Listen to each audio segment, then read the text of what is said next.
Romans 10. Brothers, my heart's desire and prayer to God for them is that they may be saved. For I bear them witness that they have a zeal for God, but not according to knowledge.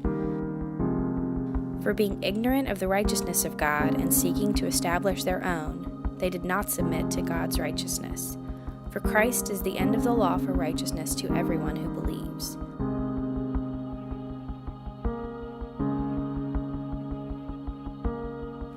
For Moses writes about the righteousness that is based on the law, that the person who does the commandments shall live by them. But the righteousness based on faith says, "Do not say in your heart, who will ascend into heaven, that is to bring Christ down, or who will descend into the abyss, that is to bring Christ up from the dead."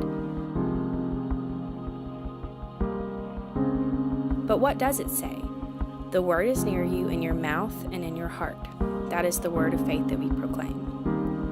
Because if you confess with your mouth that Jesus is Lord and believe in your heart that God raised him from the dead, you will be saved. For with the heart one believes and is justified, and with the mouth one confesses and is saved. For the scripture says, "Everyone who believes in him will not be put to shame." For there is no distinction between Jew and Greek, for the same Lord is Lord of all, bestowing his riches on all who call on him. For everyone who calls on the name of the Lord will be saved. How then will they call on him in whom they have not believed?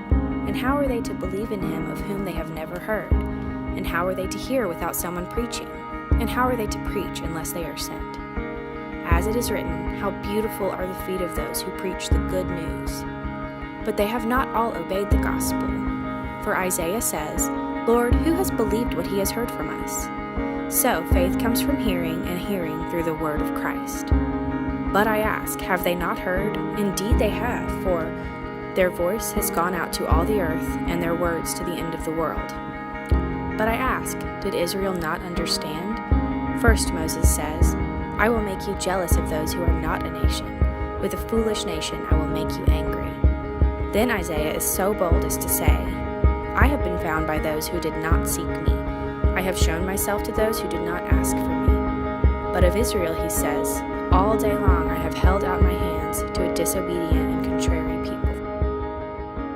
Romans 10.